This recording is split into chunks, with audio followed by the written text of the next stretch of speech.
Pushkin.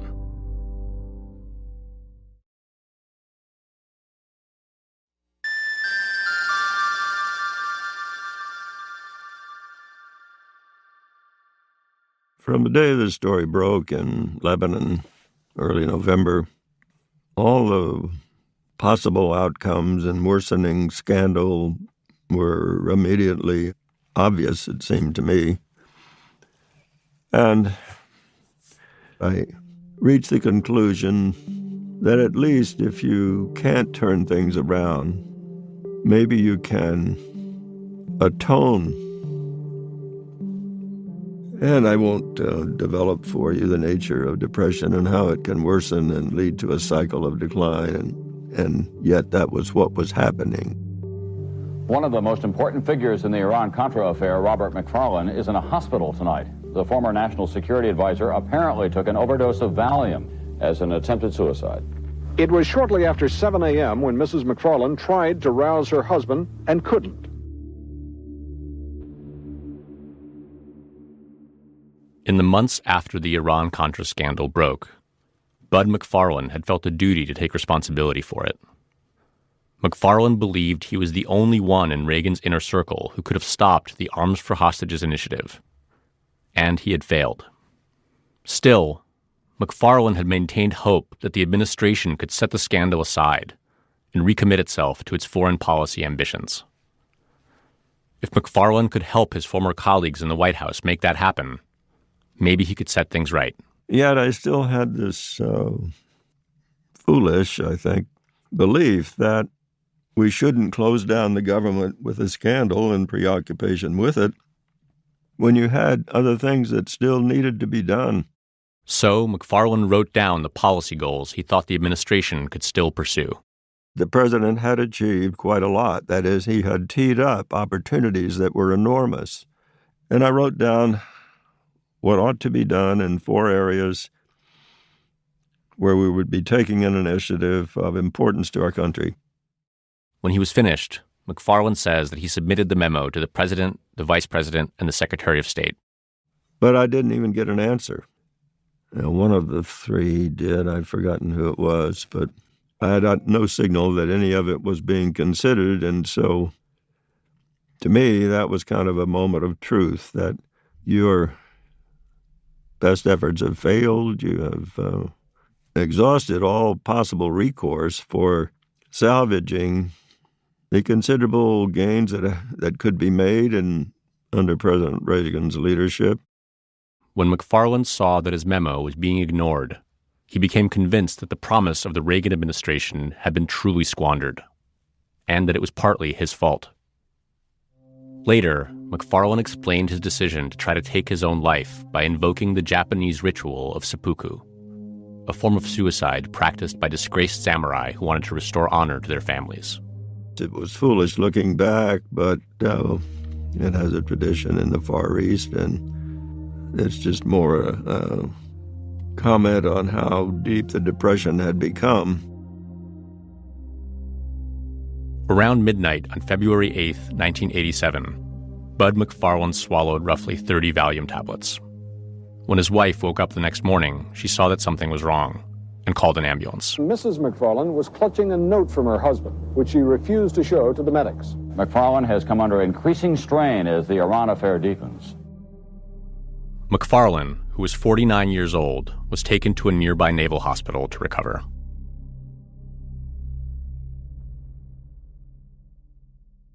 News of McFarlane's suicide attempt came as multiple investigations into Iran-Contra were lurching to life. The nation's 100th Congress convened today, clearly preoccupied with the Iran-Contra crisis. The House and the Senate had both formed committees to look into the matter, and they were preparing for public hearings. After a long debate, the Senate finally approved a resolution authorizing a bipartisan committee to investigate. Adopted overwhelmingly, bipartisanly. By a margin of 416-2, the House also established its select committee. While Congress set its inquiry in motion, prosecutors working in the Office of the Independent Counsel were undertaking a separate investigation. Lawrence Walsh, a former judge and former deputy attorney general, the man to search for any criminal wrongdoing. Unlike Congress, the Independent Counsel was pursuing a criminal probe, intended to identify any illegal acts that may have been committed as part of Iran-Contra. I think that we have a statutory basis to believe that a federal law may have been violated. And then there was the Tower Commission, a 3-person panel appointed by the president that included a former national security advisor and 2 former senators. Former Texas Senator John Tower, former National Security Advisor Brent Scowcroft, and former Secretary of State Edmund Muskie are the other members. Their job was to find out what had gone wrong in the White House and then share their findings with the public. The Tower Commission was most focused on the National Security Council. The panel reportedly has expanded its investigation to include possible attempts to cover up this scandal. Looking back, it's no surprise McFarland's foreign policy memo didn't get more attention. Reagan was under siege, and the notion that he could just set the scandal aside and get back to business was wishful thinking. As Congress prepared to hold hearings, the American public wanted answers. What had the president known about Iran-Contra? When did he know it? And had he lied to cover it up? I'm Leon Neyfakh. From Prologue Projects and Pushkin Industries, this is Fiasco, Iran-Contra. The full story of the Iran-Contra affair begins to unfold for all of us to see. Colonel North, please rise. Oliver North has become the hottest ticket in town. The man's become an instant celebrity. I misled the Congress. Secrecy, deception, and disdain for the law. We were shocked. To this day, I'm shocked. Millions of Americans have a nagging suspicion that the truth has not yet come out. Episode 6, Fault Lines. Iran-Contra goes on trial as each of its principal architects takes a turn fielding the blame.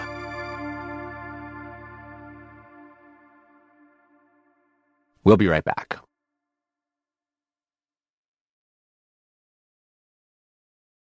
Bud McFarland ended up spending about 2 weeks in the hospital. During his recovery, he received several notable visits. One was from former President Richard Nixon, who gave McFarland advice on overcoming adversity and living with one's mistakes. McFarland was also visited by the 3 members of the Tower Commission, who interviewed him in his hospital room for more than 6 hours. They were particularly interested in whether Reagan had pre-approved the very first arms sales to Iran. McFarland told them he had. Just a few days later, the Tower Commission released its report on Iran-Contra. It was more than 300 pages long, and its conclusions were not flattering to the president. The Special Review Board has completed its work, but it might be helpful to give you the highlights of this rather lengthy report to the president. At a press conference, the commission's chairman and namesake, John Tower, detailed the president's failings as a manager. Though most of the bad ideas had come from Reagan's subordinates, Tower said, it was his job to watch what they were doing and rein them in. Now, you can say that perhaps this president holds himself a little bit too aloof from the implementation of policy. But one thing is very, very clear, that members of the system who were privy to what was going on failed the president, because the president clearly didn't understand. And the President of the United States is described here generally as a man who just simply was not very much in control of the foreign policy apparatus of his administration. The Tower report would not be the final verdict on Iran-Contra. There were still congressional hearings ahead, as well as potential indictments coming out of the independent counsel's office. But for the time being, the report spoke loudly. Here was a panel created by the president, and the best thing they could say about him was that he was out to lunch.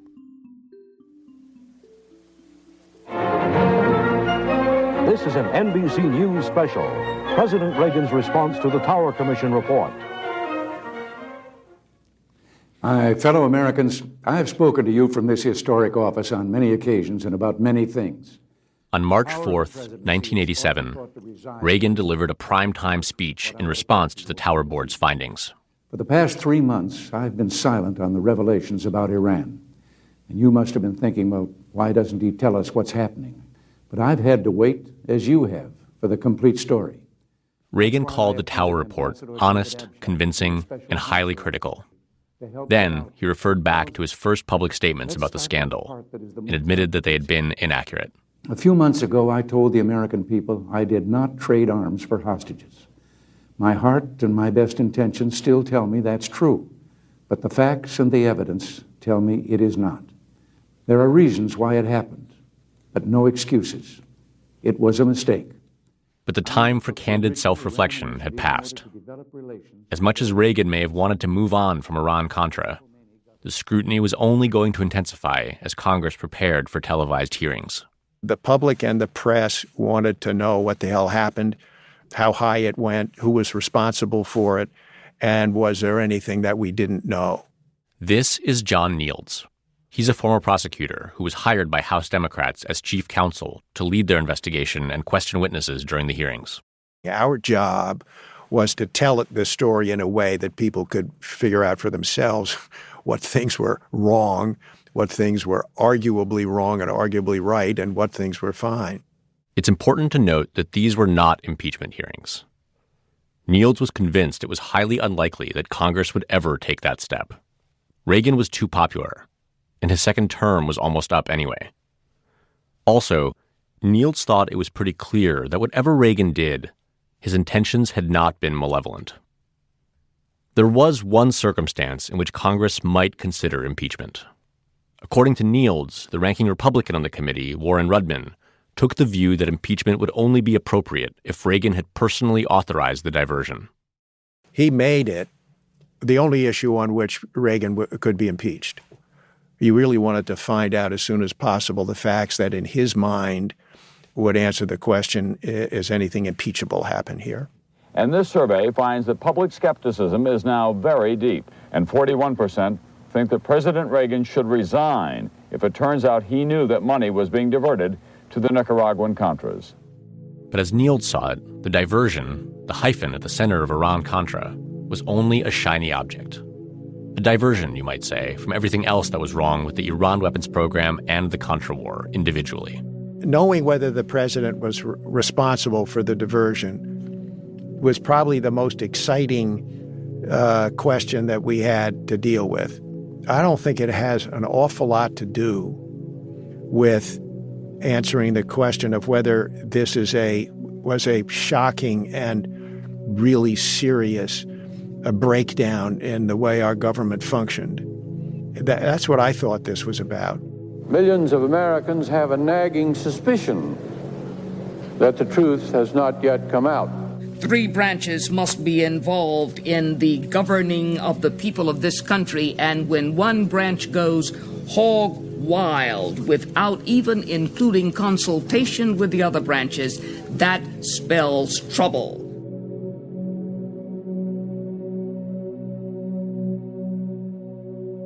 It's hard to overstate how huge an undertaking these hearings were.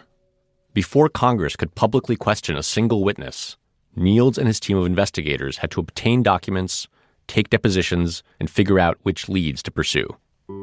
That meant probing multiple government agencies, including the National Security Council, the State Department, the Pentagon, the Justice Department, and the White House itself. Then there was the international angle. The Nicaraguan thread alone involved members of the Contras who were based in Honduras and Costa Rica. On the Iran side of things, the investigators would have to make contact with Middle Eastern arms dealers and Israeli diplomats. It was hard to say where the trail would take them. But even in the simplest scenario, Nields and his colleagues were going to have to trace millions of dollars moving through a maze of Swiss bank accounts, shell companies, and foreign countries. The Senate Select Committee voted today to order General Richard Secord to disclose records of Swiss bank accounts he holds. What happened to the money? Who set the accounts up? Who had access to the accounts? How much money was in the accounts? And where did the money go? Now, this was a set of issues that if I had been an assistant U.S. attorney, as I had been previously in my life, I would have looked at this as a 1 or 2 year investigation before you could say you'd done your job. And it was very clear that we were only going to have a matter of months. The time crunch was the result of a compromise between Democratic and Republican leaders in Congress.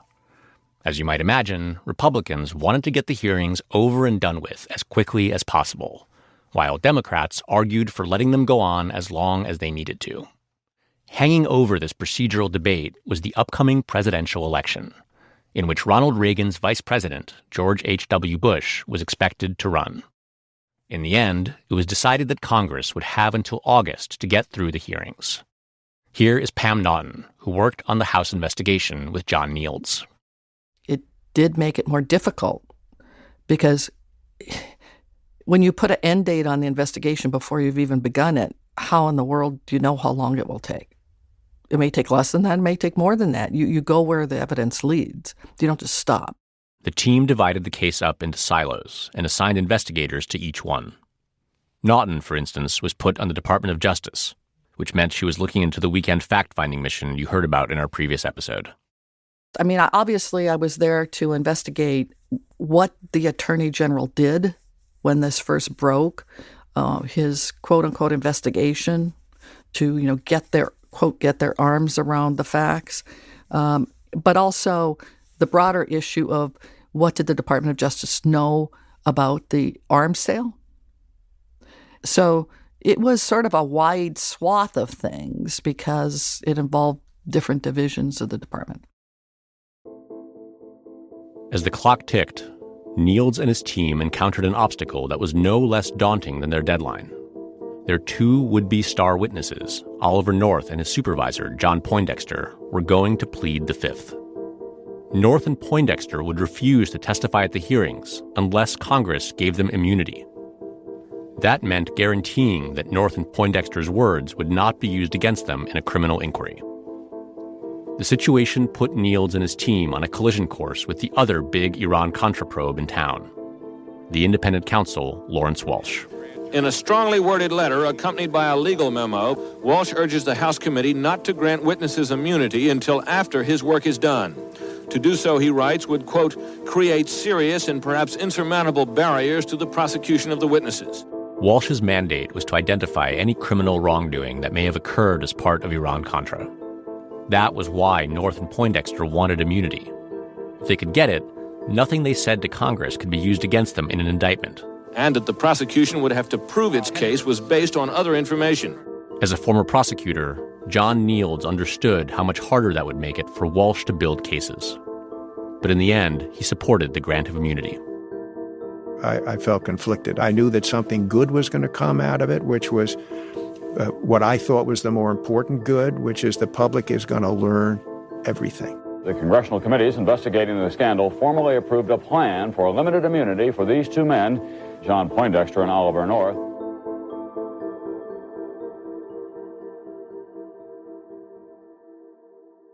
And here on Capitol Hill today, after months of expectation, the full story of the Iran-Contra affair begins to unfold for all of us to see. The Iran-Contra hearings opened on May 5th, 1987, a little more than 6 months after the scandal broke.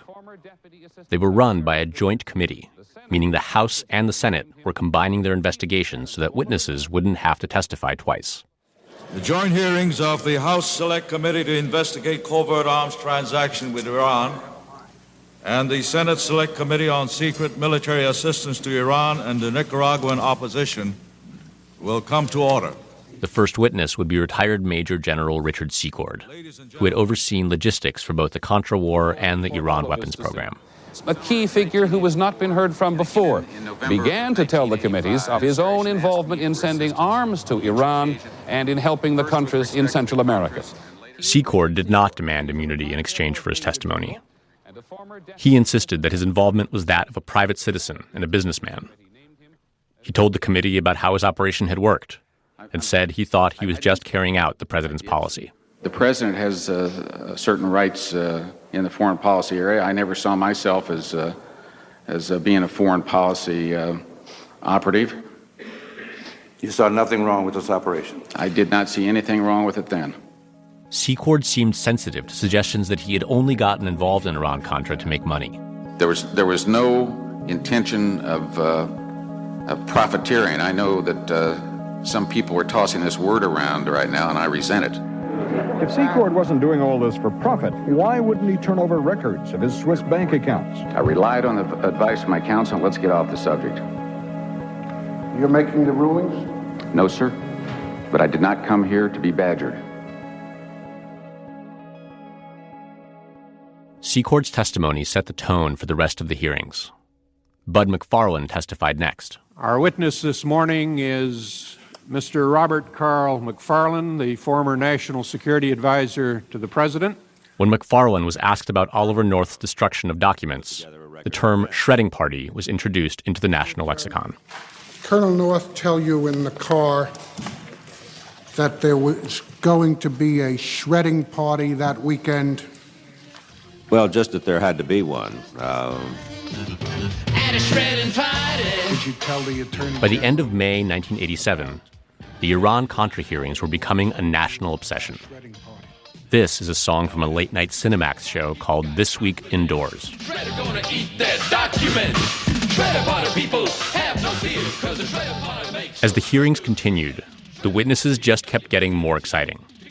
About a month in, America met Oliver North's personal secretary, Fawn Hall. She is 27 years old. She went to high school in Virginia and then on to finishing school and, of course, in modeling.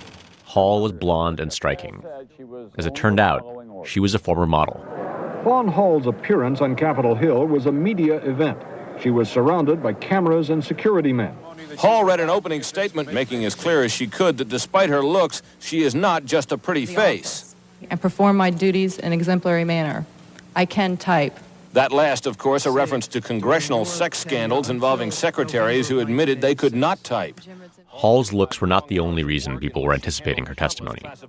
They also wanted to know about the so-called shredding party that she and North allegedly collaborated on after the Iran scandal broke. Fawn Hall told how she altered and shredded key documents as secretary to Lieutenant Colonel Oliver North at the White House. And as he pulled documents from each drawer and placed them on top of the shredder, I inserted them into the shredder. Hall also testified to sneaking documents out of North's office by stuffing them in her clothes. And then you proceeded to remove documents from your boots and from other parts of your clothing. Is that correct? That's correct, sir. More than anything, Fawn Hall's testimony was about defending Oliver North. She portrayed the colonel as a patriot, a hard-working idealist whose only goal was to protect the United States. According to Hall, everything North did, including the destruction of documents, was done in the name of American interests.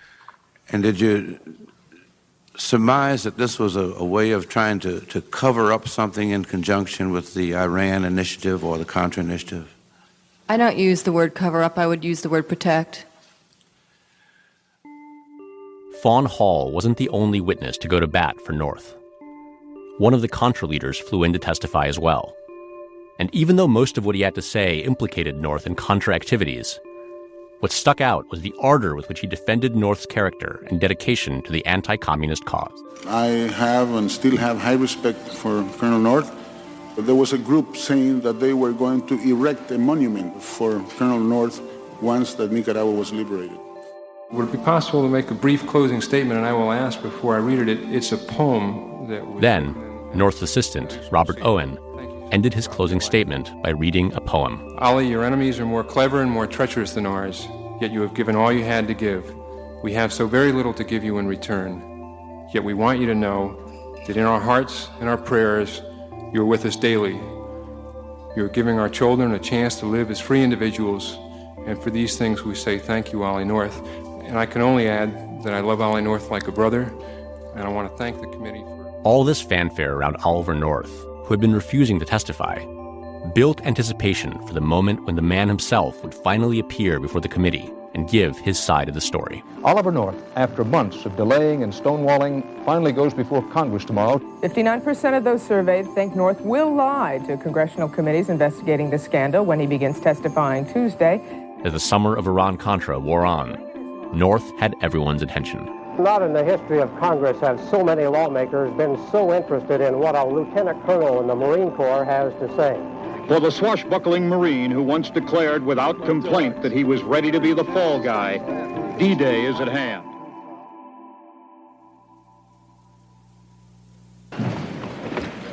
The hearing will please come to order. On the morning of July 7th, 1987, Oliver North sat before the Congressional Committee, waiting for his testimony to begin.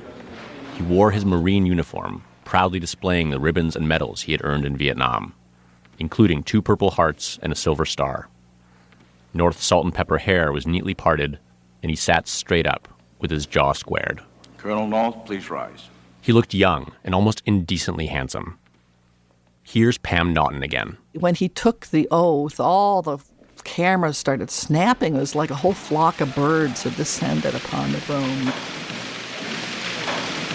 Do you solemnly swear that in the testimony you're about to give will be the truth, the whole truth, and nothing but... Remember, North's testimony was being shown live on television, and Naughton believes that the camera angles affected the way he was perceived. They had placed a third camera on the floor so that you could sort of see him sitting over the camera.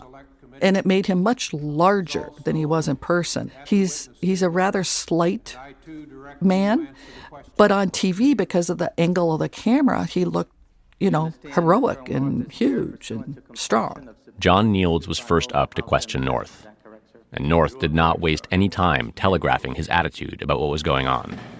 Colonel North, you were involved in 2 operations of this government of great significance to the people of this country. Is that correct? At least 2, yes, sir. And these operations were carried out in secret? Well, we hope so. Nields began with a line of questioning about why North had felt it was proper to keep his activities secret and to destroy evidence after the fact. North's response was that he couldn't risk the possibility of America's adversaries getting their hands on classified information. Nields pressed him. But it was designed to be kept a secret from the American people. I think what is important, Mr. Nields, is that we somehow arrive at some kind of an understanding right here and now as to what a covert operation is. I mean, if we could find a way to insulate with a bubble over these hearings that are being broadcast in Moscow, and talk about covert operations to the American people without it getting into the hands of our adversaries, I'm sure we would do that. Nields was trying to make an argument that, in retrospect, he feels like he didn't quite get across in the heat of the moment. The reason this was covert was not because we were afraid our enemies would find out about it. We were afraid the American people were going to find out about it. Lots of it was unlawful, and that he's going to wrap himself in God, country, and flag as a justification for telling lies about stuff. The contrast between North and Nields was almost cartoonish. North looked like G.I. Joe, while Nields was more like a pencil-necked, long-haired graduate student. And though North went out of his way to punctuate his comments with polite formalities, the mutual hostility between the 2 men was obvious. It didn't help that North's lawyer, Brendan Sullivan, was regularly interrupting Nields and raising objections. Objection. How many times do we have to have the question asked, Mr. Chairman? At one point, North and Sullivan seemed to be mocking Nields from their table. Nields was frustrated. What is your question, counsel?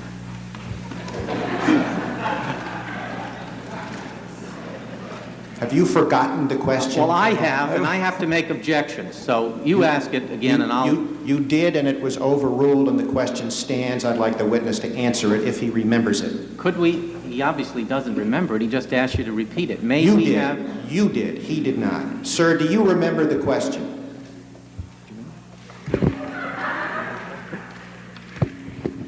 My memory has been shredded. If you would be so kind as to repeat the question.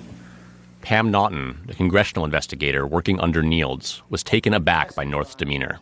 I remember after about an hour or so, John Nields said, well, we're going to take a break now, but when we come back, I'm going to ask you about XYZ. And North said something to the effect of, I can hardly wait. When we get back, I am going to ask you some questions relating to those transactions. That's a cliffhanger of an ending. When the committee took a short break, Naughton and some of her colleagues whispered to each other about North's performance. We were saying to ourselves behind the dais, boy, he's really coming off like a jerk. But then an ABC News reporter named Britt Hume checked in with the committee lawyers and set them straight. We said, what do you think? And he goes, I think he's a jerk. He said, but he's coming off great on TV. We're getting flooded with calls. People love him. At the same time, committee members were also getting a sense of how well North was playing with the folks watching at home. The members went back to their offices and were finding that their switchboards were getting flooded with calls of people who loved this handsome lieutenant colonel with all of his medals. Oliver North seems to have much of the nation in the palm of his hand. Over the course of his 6 days of testimony, North developed a true fan base. 44% of those surveyed view North as a patriot and hero. 48% believe North is being harassed by the congressional panels. And 28% say they would enthusiastically support North if he ran for public office. Journalists were happy to embrace the public affection for North, evidently relieved to have a real leading man in the Iran-Contra crisis. The media took to calling him by his nickname, Ali. And before long, everyone was talking about Ali mania. Movies, lectures, million-dollar book contracts. The Washington Post ran a lengthy analysis of Colonel North's face. The three major news networks canceled regularly scheduled programming to show North's testimony gavel to gavel. A barmaid near Boston had expected to dislike Colonel North. After watching the testimony, I began to dislike the committee that was questioning him. I felt as though they were conducting a witch hunt. I think it's a witch hunt. He's precious in that uniform. The real hero. And I'm with him 100%, and I'm glad he's an American Marine, and I'm proud of him. By the third day of North's testimony, thousands of telegrams have been sent to the White House, very few of them critical. Flowers for North arrived daily to the Senate office building. Oliver North has become the hottest ticket in town. There are Oliver North T-shirts. There's talk of an Oliver North doll. Barbers offered Ollie North-style haircuts. Ollie for President merch sprang up across the country. Ollie Burger, served up with shredded lettuce, shredded cheese, and of course, topped with an American flag. Let's face it, love him or hate him, the man's become an instant celebrity. You think of another country where that had happened? John Nields, the long-haired lawyer for the House Democrats, remembers North's popularity rising at his expense. I found out that there were a significant portion of the world that thought Ollie North was a cool guy, and that I wasn't a cool guy. But Nields got the appeal, and he understood the dynamic. This was Vietnam, right? I don't know what it is now. Maybe it's immigration or something. But the left-right thing was Vietnam.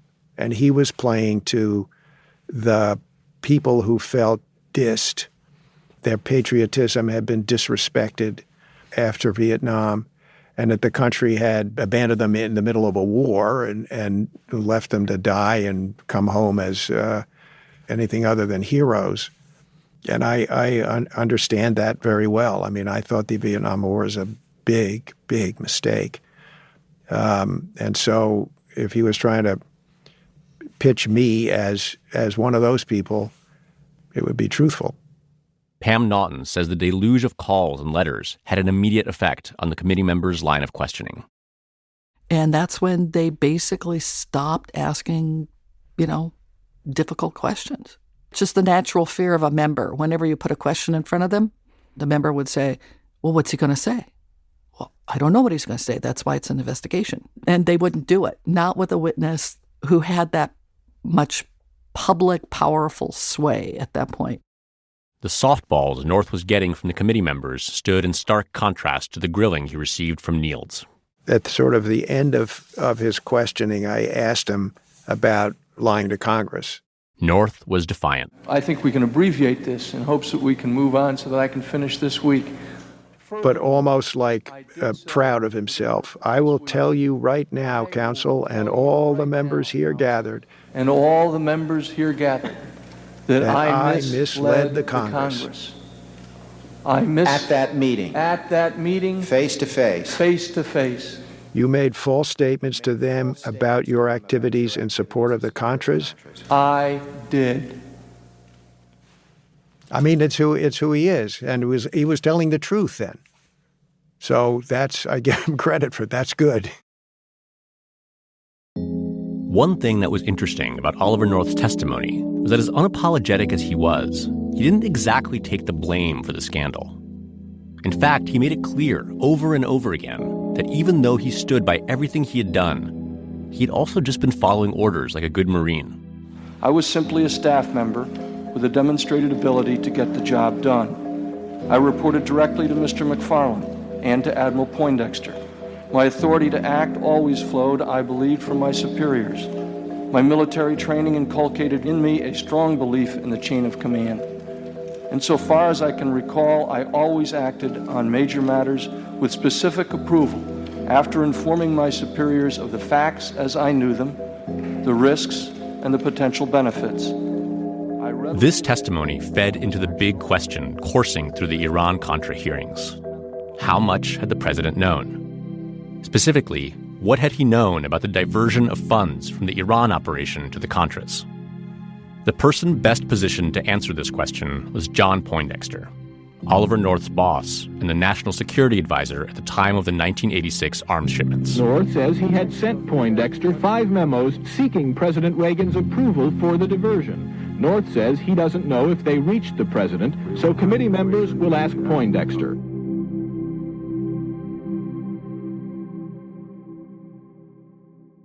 We'll be right back.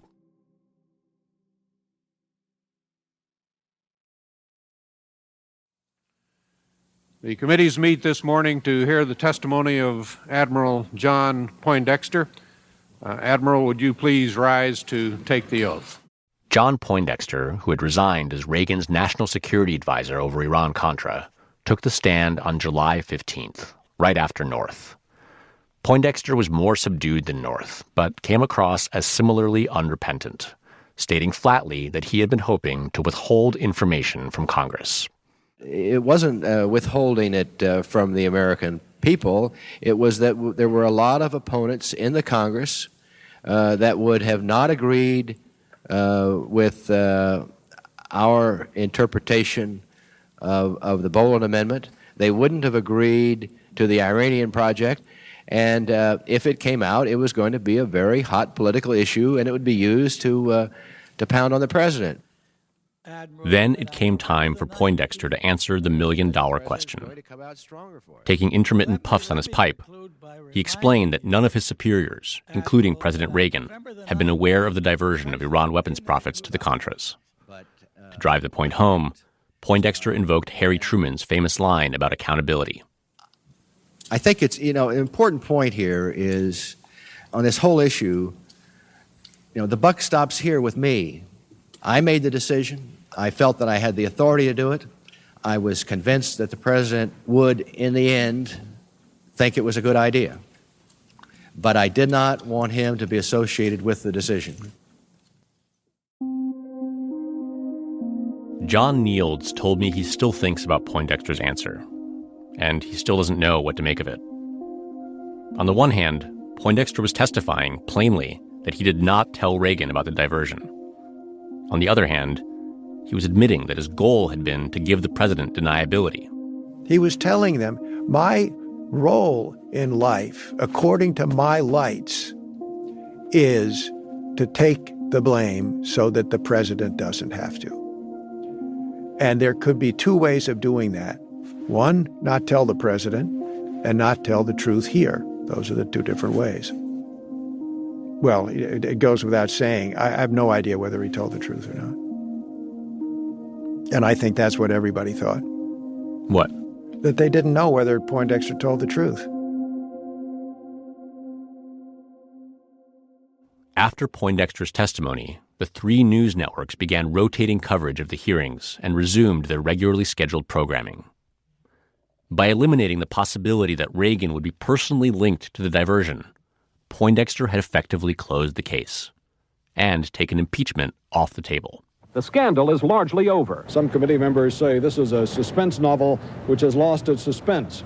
That may be one reason the committee now hopes to wrap up its work a week early, by the end of July. Pam Naughton remembers thinking about how differently Oliver North and John Poindexter had approached the issue of responsibility. Poindexter had at least made a show of owning the diversion. North, on the other hand, had emphasized his status as a low-level operative, carrying out a mission handed to him from on high. To this day, I'm shocked because he is still viewed in many segments of the right as this hero, this heroic guy. The truth of the matter is he took the Fifth Amendment. He only testified with the grant of immunity, with a deal. And if you listen to his testimony, he pointed the finger upward. He said he believed the President of the United States knew what he was doing. He was a snitch, essentially, in common parlance. And it was Poindexter, his boss, that took the bullet It's Poindexter who came in a regular street suit, not in his admiral uniform, and basically said, the buck stops here. I didn't discuss it with the president. I take the bullet.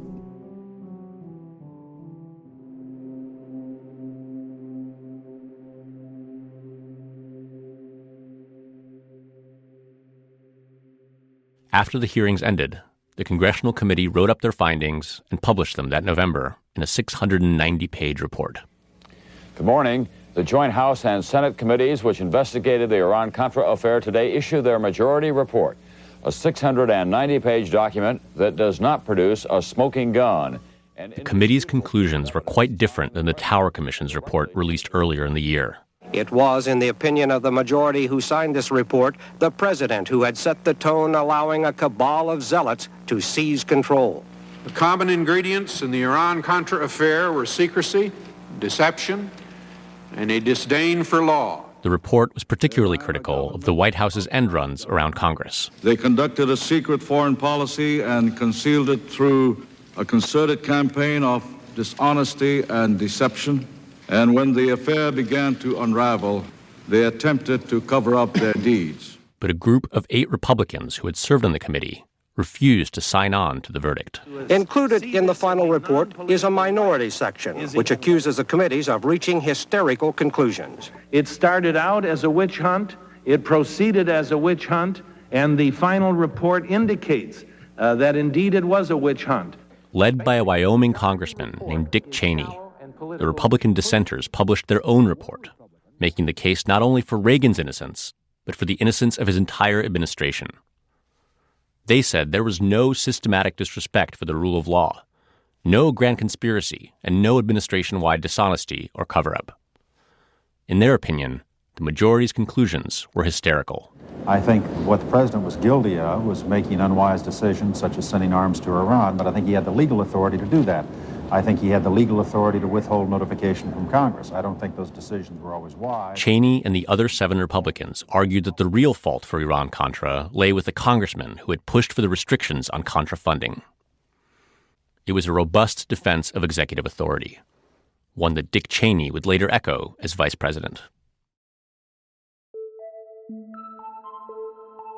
By the time Congress wrapped up its work, there was one politician besides Ronald Reagan who remained unscathed. George H.W. Bush had been director of the CIA before becoming vice president. He had sat in on many high-level meetings involving national security during the Reagan years. But the committee report was inconclusive on what Bush knew about Iran-Contra. The committees concluded that there is no evidence that Vice President Bush knew anything about the diversion. In the fall of 1987, when the report was released, Bush was on to bigger and better things. I am here today to announce my candidacy for President of the United States. When asked about Iran-Contra in interviews, Bush insisted that he had been out of the loop. However, Bush told the Washington Post, if he were ever to find himself in Ronald Reagan's position, he would expect his staff to give him the facts. I wouldn't want somebody, he said, to protect me from myself.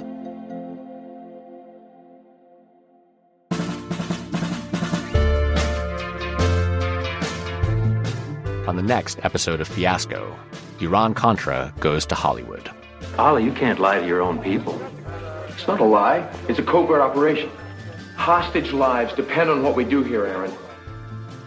For a list of books, articles, and documentaries we used in our research, follow the link in the show notes. Fiasco is a production of Prologue Projects, and it's distributed by Pushkin Industries. The show is produced by Andrew Parsons, Madeline Kaplan, Ula Kulpa, and me, Leon Neyfakh. Our editor was Camilla Hammer. Our researcher was Francis Carr, with additional archival research from Caitlin Nicholas. Our music is by Nick Sylvester. Our theme song is by Spatial Relations.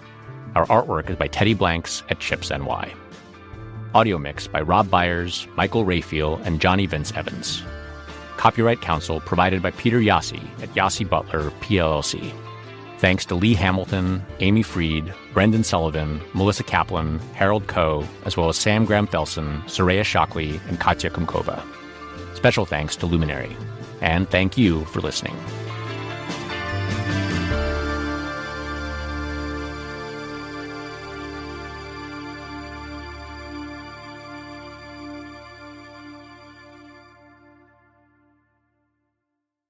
Binge the entire season of Fiasco, Iran-Contra, ad-free by subscribing to Pushkin Plus.